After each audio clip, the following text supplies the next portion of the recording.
দেখুন, একটা মুদ্রা তো দুটো পিঠ হয়। অরূপ কৌশলে একটার পর একটা ঘটনা বলল, একটা পিঠ যেটা সুবিধাজনক অবস্থান ওকে দেবে সেই জায়গাটা। একবারও অরূপ সত্যি সত্যি ও গলা রুদ্ধ হয়ে এলো আয়েশা আক্তারের কথা বলতে বলতে, আমাদের সবার হচ্ছে, কিন্তু তার পাশে আমাদের এ রাজ্যের তামান্না খাতুনের নামটা একবারও অরূপ উচ্চারণ করলো না। আমি বলছি যে সত্যিই তো দীপু দাস অরূপ বলেছে কেন বাংলাদেশে হয়েছে, তার কারণ বাংলাদেশ ফেল স্টেট, আমাদের পশ্চিমবঙ্গ তো ফেল স্টেট নয়। তাহলে এখানে কেন ওই বাবা এবং ছেলে, ওই হরগোবিন্দ দাস এবং চন্দন দাসকে ওইভাবে কুপিয়ে কুপিয়ে মারা হবে? আমি হাইকোর্টে জমা পড়া সেই রিপোর্ট পড়েছি, ভয়ঙ্কর সেই রিপোর্ট। যতক্ষণ না এই বাবা এবং ছেলে, যাদের শুধুমাত্র ধর্মের কারণে প্রাণ কেড়ে নেওয়া হচ্ছে, তাদের মৃত্যু নিশ্চিত করা গেছে, অর্থাৎ মারা গেছে সুনিশ্চিত হয়েছে আততায়ীরা, দুজন আততায়ী স্পট ছাড়েনি। সবার আগে প্রশ্ন হতে পুলিশ কি করছিল? আচ্ছা, পুলিশ গ্রেফতার করে আদালতে বিচার অবধি নিয়ে গেছে। আমি বলছি এই একই অ্যালিবাই তো আজকে ইউনূসের সরকার দিতে পারে যে দীপু দাসের ঘটনা নিয়ে তো হইচই কে আছে, আমরা 10 বা 12 জনকে গ্রেফতার করেছি, দেখুন তাদের শাস্তি অবধি নিয়ে যাব। আমি বলছি আমি ঘটনার পরে শাস্তি মাপবো, নাকি এই ধরনের ভয়ঙ্কর, এই ধরনের নির্লজ্জ ঘটনাকে একেবারে অঙ্কুরে যাতে বিনাশ হয় সেই চেষ্টা করব? অবশ্যই এই প্রশ্ন তো আসবে। আমি এইখান থেকে দেখুন, কখনো ধর্মের নামে, কখনো জাতের নামে গোটা দেশের অরূপ একাধিক প্রান্তের উদাহরণ দিচ্ছিল।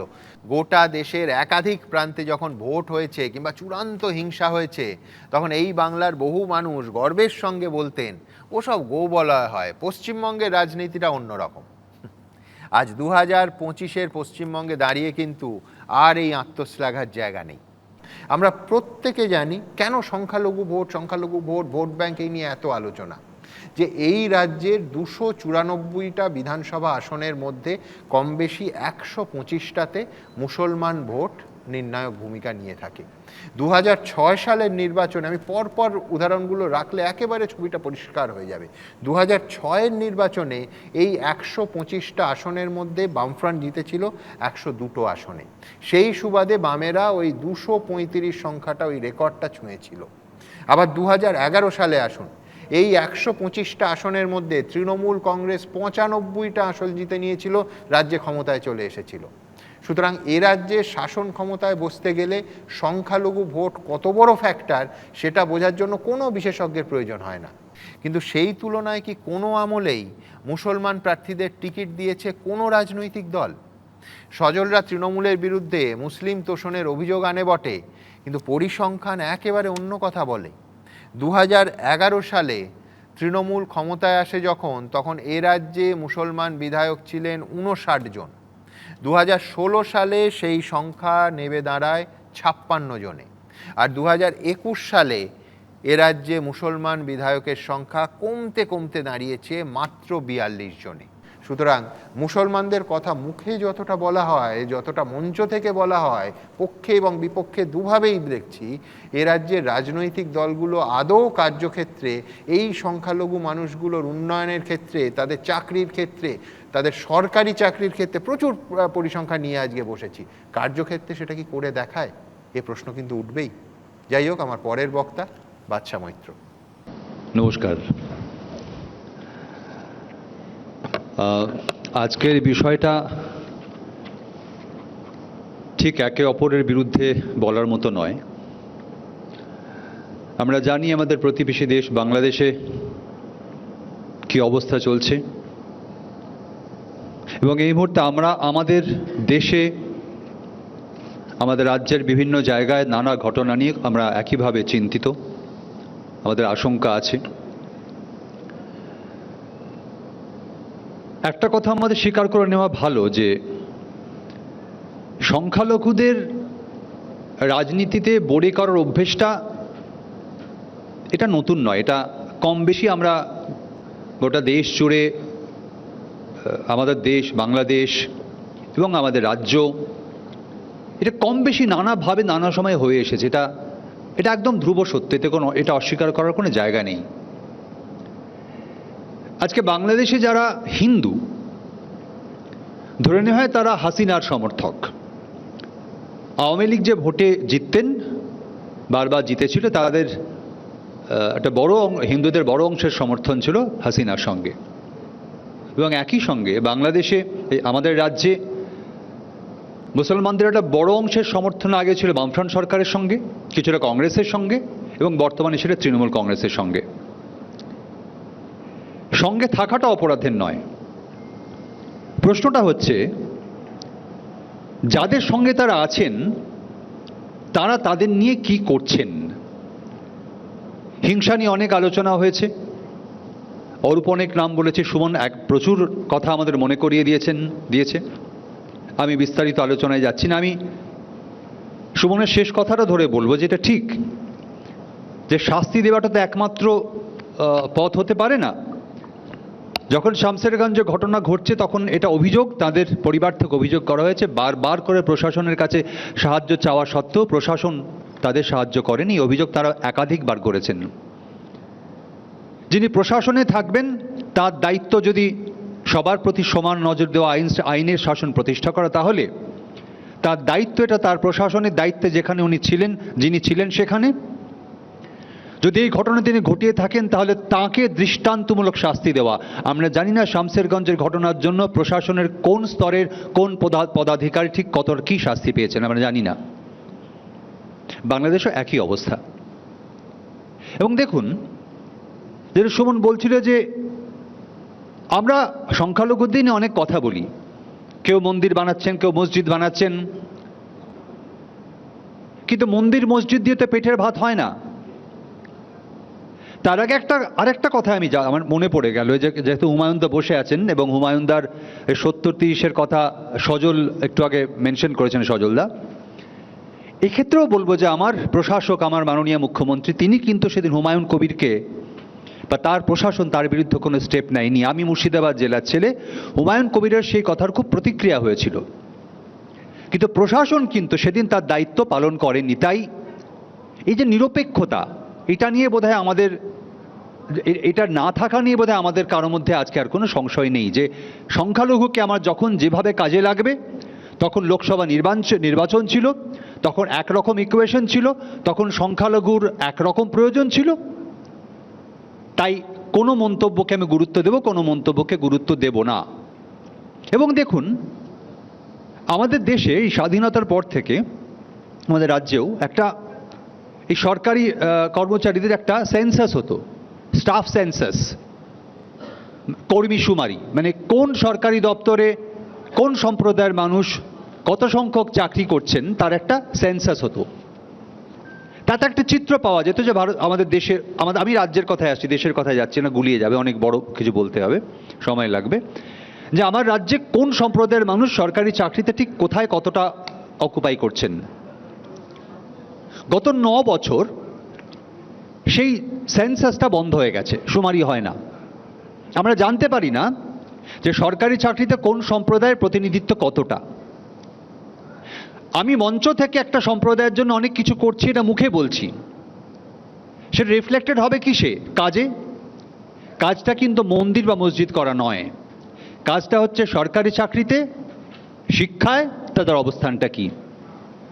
না, 2011-এর আগে অবস্থাটা দারুণ ছিল সেটা বলবো না আমি। একই সঙ্গে এটাও বলতে হবে যে পশ্চিমবঙ্গে যখন ভূমি বন্টন হয়েছে, পশ্চিমবঙ্গের গরিব মুসলমানের একটা বিপুল অংশের গরিব মুসলমান মানুষ তারা জমি পেয়েছেন। আবার একই সঙ্গে 2011-র যে স্টাফ সেন্সাস, তাতে তখন মুসলিমদের যে সংখ্যা প্রায় 27%, তাতে মুসলিমদের রেশিও ছিল অলমোস্ট 5.5%, 5.45 সামথিং। তারপরে 2017 এসে সেটা 6.2, তাও হয়েছে। কিন্তু আগের সরকার তারা যখন চলে যান, মুসলিমদের ওবিসির ক্যাটাগরিতে তাদের আনা হয়, তা না হলে কিন্তু সরকারি চাকরিতে মুসলিমদের রিপ্রেজেন্টেশন আরও কমে যেত। আমাদের বিধানসভায় রিপ্রেজেন্টেশন কি আছে, কত যে পার্সেন্টেজ আমাদের রাজ্যে মুসলিমদের সংখ্যা আছে, সেই পরিমাণে বিধায়ক আছে, সেই পরিমাণে লোকসভায় আমরা সাংসদ দেখতে পাই না। এবং একই সঙ্গে বলবো শিক্ষার কি অবস্থা, যে সরকারি মাদ্রাসাগুলোর কি অবস্থা। কিন্তু দেখুন, ভোটের সময় কিন্তু এই মুসলিমদের ভোটটা, সুমন এক্ষুনি একদম অঙ্ক করে বুঝিয়ে দিয়েছে মুসলিমদের ভোটটা কতটা জরুরি। এবং আমরা যখন সাচার কমিশনের রিপোর্ট দেখি অবস্থা ভালো দেখি না, আমরা খুব খারাপ অবস্থা, কিন্তু সেই অবস্থাটা আমরা অ্যাকনলেজ করতে হয়, এবং অ্যাকনলেজ করলে যেটা সুবিধা হয় যে সেখান থেকে বেরিয়ে আসার একটা পথ খোঁজার সুযোগ থাকে। কিন্তু আমি যদি অ্যাকনলেজ না করি, আমি যদি বারবার বলি আমার এখানে সবাই ভালো আছে, তার কোনো চিত্র না থাকে, কোনো পরিসংখ্যান না থাকে, কোনো ডেটা না থাকে, কোনো আরটিআইতে কোনো ইনফরমেশন না পাওয়া যায়, তাহলে বুঝতে হবে ডাল মে কুছ কালা হ্যায়। এবং আমার মনে হয় আমরা যারা যদি সেকুলার বলে বিশ্বাস করি, আমরা যখন আখলাকের মৃত্যু নিয়ে পথে নামি, গোটা ভারতবর্ষে যেখানে যেখানে মুসলমানদের অন্যায়ভাবে পিটিয়ে মারা হয়েছে তার বিরুদ্ধে পথে নামি, আগামী দিনেও নামবো। একইভাবে আমরা শামসেরগঞ্জ, বাংলাদেশে দীপু দাস, চন্দন দাস, যেখানে যেখানে আমার মানে আমি আলাদা করে হিন্দু মুসলিম বলবো না, যেখানে যেখানে মানুষ খুন করা হয়েছে, সেটা হিন্দু হোক মুসলমান হোক, তার বিরুদ্ধে একইভাবে আমাদের পথে নামতে হবে এবং নামা উচিত। একইভাবে লগ্নজিতের সঙ্গে যে ঘটনা ঘটেছে তার তীব্র নিন্দা করা উচিত। কি করে এত সাহস হয় একজন শিল্পীকে কথা বলার? দায়িত্বটা কিন্তু সব থেকে আগে প্রশাসনের। তাকে ওখানে এমন দৃষ্টান্ত তৈরি করতে হবে যাতে আর কোনো অনুষ্ঠানে কোনো শিল্পীর সঙ্গে এই আচরণ করার স্বাধীনতা, ক্ষমতা, সাহস কেউ না দেখায়। সেটা যে কোনো ধর্মের যে কোনো মানুষের শিল্পী হতে পারেন, তার চয়েস তিনি কি করবেন কি করবেন না। অথচ এই সংখ্যালঘুদের আমরা বারবার করে তাদের ভোটে কি বাংলাদেশে কি আমাদের রাজ্যে যখন আমরা ব্যবহার করি, আমরা কিন্তু প্রশ্ন করতে ভুলে যাই আসলে তাদের জন্য আমরা কি করছি। কেন ভুলে যাই? তার কারণ এই ভোটের সময় এই প্রাণ ঝরানো নিয়ে একটা ভীতির পরিবেশ তৈরি হয়। এই ভয়ের পরিবেশ থেকে তখন সংখ্যালঘুরা কি পেলাম না সেই হিসেবটা ভুলে যান। তারা তখন গোষ্ঠীবদ্ধ হতে চান, জোটবদ্ধ হতে চান। পৃথিবীর যে কোনো সংখ্যালঘুর একই চরিত্র, আমিও তাই করতাম। তখন প্রাণ বাঁচানোর প্রশ্ন আসে। এই অ্যাডভান্টেজটা পলিটিশিয়ানরা নিয়ে থাকেন। তারা যদি ভয়ের পরিবেশ তৈরি করতে পারেন, তারা যদি আতঙ্কের পরিবেশ তৈরি করতে পারেন, তখন সংখ্যালঘু ভাই বোন আমার বন্ধুরা তারা মনে করে আমাদের গোষ্ঠীবদ্ধ হয়ে জোটবদ্ধ হয়ে এমন কোথাও আশ্রয় নেওয়া উচিত যাদের কাছে তুলনামূলক আমরা সেফ ফিল করছি। তাই উন্নয়নের প্রশ্ন পেছনে চলে যায়, চাকরির প্রশ্ন পেছনে চলে যায়, শিক্ষার প্রশ্ন পেছনে চলে যায়। আজকে পশ্চিমবঙ্গের জেলগুলো আপনি ঘুরে দেখুন। কালকে একটা সেমিনারে গিয়েছিলাম আমি বিশ্বনাথ চক্রবর্তীর সঙ্গে, তিনি দীর্ঘদিন জেলখানার ভেতরে পড়াতেন। তার কাছে শুনছিলাম পশ্চিমবঙ্গের সমস্ত জেলের মানে যে কয়েদিরা আছেন জেল খাটছেন তাদের মধ্যে অধিকাংশ হচ্ছে মুসলিম। কেন? কোনো জাতের জন্য নয়, ধর্মের জন্য নয়, শিক্ষার অভাব, অর্থনীতিতে পিছিয়ে আছে। এই দায়িত্বটা প্রশাসনের। আমরা ক্যামেরার সামনে বলতে পারি, আমরা প্রতিবাদ করতে পারি, দাবি জানাতে পারি, কিন্তু আইন করবে কে, দায়িত্ব নেবে কে? এবার একই সঙ্গে ওর উপরে একটা কথা আমি সমর্থন করি যে ঠিক যে আমি একজন হিন্দু হিসেবে আমার হিন্দুত্ব আমি কোনোভাবেই বিজেপি হোক আরএসএস হোক তাদের কোনো নেতা হোক কারো কাছে শিখবো না। আমি আমার পরিবার, আমার পরিবেশ, আমার সংস্কৃতির মধ্যে দিয়ে আমার ধর্ম, আমার সংস্কৃতিকে শিখে বুঝে এতদিন বড় হয়েছি। তাই আমার অনুরোধ, বিজেপির ভারতবর্ষের প্রধানমন্ত্রী, আমারও প্রধানমন্ত্রী, আমার রাজ্যের মুখ্যমন্ত্রী, আমারও মুখ্যমন্ত্রী, তারা ধর্ম থেকে দূরে থাকুন। পরমাত্মানন্দর মতো মানুষ আছেন, তার মতো মানুষ, তারা ধর্ম নিয়ে কথা বলুন। ভারতবর্ষে আরও অনেক যোগ্য ব্যক্তি আছেন, অনেক সাধু আছেন, ঋষি আছেন, তারা ধর্ম নিয়ে কথা বলুন, ব্যাখ্যা দিন, বিশ্লেষণ দিন, আমরা শুনব। কিন্তু যখনই আমরা দেখব আমাদের পলিটিক্যাল লিডাররা তারা বিভিন্ন ধর্মীয় স্থানে গিয়ে মঞ্চে গিয়ে নানা রকম ধর্মের কথা বলছেন, মন্ত্র বলছেন, শাস্ত্র বলছেন, তখন বুঝতে হবে তারা তাদের রাজনৈতিক পরিচয় নিয়ে ইনসিকিউর ফিল করছেন, তারা নিরাপত্তাহীনতায় ভুগছেন। তারা বুঝতে পারছেন তাদের যা কাজ করার কথা ছিল তারা সেটা করে উঠতে পারেননি, তাই বারবার তাদের ধর্মের আশ্রয় নিতে হয়, বারবার ধর্মীয় প্রতিষ্ঠানের নানা কাজের মধ্যে ঢুকতে হয়, সেই পরিবেশগুলোতে তাদের যেতে হয়, টাকা দিতে হয়। আমাদের সংবিধান অনুযায়ী আমাদের করের কোনো টাকা কোনো ধর্মীয় কাজের জন্য দেওয়া যায় না। তাই আমাদের রাজ্যের মন্দির বলুন, মসজিদ বলুন, এবং গোটা ভারতবর্ষে একই নিয়ম। আমাদের করের টাকায় কোনো কিছু করা যায় না, করলে সেটা অন্যায়। আর যদি করা হয় তাহলে জানবেন তার একটা প্রতিক্রিয়া হবে।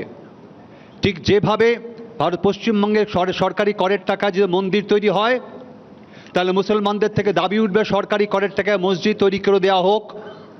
খ্রিস্টানরা দাবি করতে পারে, বৌদ্ধরা দাবি করতে পারে, যে কোনো সংখ্যালঘু দাবি করতে পারে যে সরকারি টাকায় আমাদের ধর্মাচরণের ব্যবস্থা করে দেওয়া হোক। তাই যদি ন্যায়ের কথা বলতে হয়, আইনের কথা বলতে হয়, সংবিধানের কথা বলতে হয়, তাহলে আমাদের নেতা নেত্রীদের দায়িত্ব হচ্ছে তাদের যে দায়িত্বটা জনগণ দিয়েছে সেই দায়িত্বটা তারা ভালো করে পালন করুন। শিক্ষা দিন, স্বাস্থ্য দিন, রোজগারের ব্যবস্থা করুন, সরকারি চাকরিতে নিরাপত্তা বাড়ান, এই সমস্ত কন্ট্রাকচুয়াল জব সেখান থেকে ছেলে মেয়েদের সরিয়ে পার্মানেন্ট চাকরি দিন। এই যে এত ছেলেমেয়ে সরকারি দুর্নীতির কারণে এত ছেলেমেয়ে চাকরি চলে গেল, সরকারকে দুর্নীতিমুক্ত প্রশাসন গড়ে তুলুন, তাহলে আমরা আপনাদের মাথায় করে রাখব। তা না করলে আপনারা যদি বারবার করে এই জাতীয় আচরণ করেন আর বারবার প্রমাণ করার চেষ্টা করেন যে আমরা আপনাদের পাশে আছি, বিশেষ করে যে দেশে যে রাজ্যে যারা সংখ্যালঘু তাদের পাশে থাকার কথা বলেন, তাহলে এই প্রশ্নগুলো তুলতে হবে যে আপনি আমাদের জন্য আসলে কি করেছেন। আমার সরকারি মাদ্রাসায় আপনি কজন টিচার অ্যাপয়েন্ট করেছেন, আমার বাজেট কি দিয়েছেন, কতটা স্বচ্ছভাবে নিয়োগ করেছেন, আমার সরকারি যে সমস্ত আইএস, আইপিএস, এসপি, ডিএম র্যাঙ্কে পশ্চিমবঙ্গে কতজন মুসলিম আছেন, তাদের রিপ্রেজেন্টেশন কি আছে, এই প্রশ্নটা সংখ্যালঘু ভাই বোনদের তুলতে হবে। সেটা বাংলাদেশে হলেও তাই, এখানে হলেও তাই। বাংলাদেশে আওয়ামী লীগ হিন্দুদের ভোটে বারবার জিতেছে, সেখানে হিন্দুদের অবস্থা কি, অর্থনৈতিক অবস্থা কি, তারা কতটা নিরাপদ বোধ করে, সরকারি চাকরিতে তাদের রিপ্রেজেন্টেশন কি, কোন পদে তারা আছেন, এই প্রশ্ন করছি, জানা দরকার আমাদের। ঠিক একইভাবে আমাদের রাজ্যে প্রশ্নটা করতে হবে।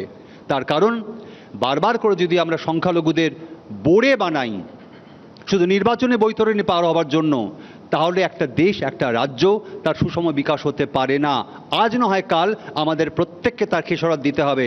আমি সংখ্যাগুরু বলে আমিও সেদিন ছাড় পাবো না যদি আমার রাজ্যের সংখ্যালঘুরা, আমার দেশের সংখ্যালঘুরা বারবার অত্যাচারিত হয়, নিপীড়িত হয়, বঞ্চিত হয়। তাহলে আজ না হয় কাল, কাল না হয় পরশু আমি, আমার পরিবার, আমার পরবর্তী জেনারেশন, আমাদেরও তার জন্য ভুক্তভোগী হতে হবে। আমরা সবাই জানি কেন এটা বারবার হচ্ছে, কারা করছেন, কি কারণে করছেন। এই প্রশ্নগুলো খুব সহজ, উত্তরটা আমাদের জানা। আমরা চাই এই অবস্থার পরিবর্তন হোক। নমস্কার। এবিপি আনন্দ, এগিয়ে থাকে, এগিয়ে রাখে।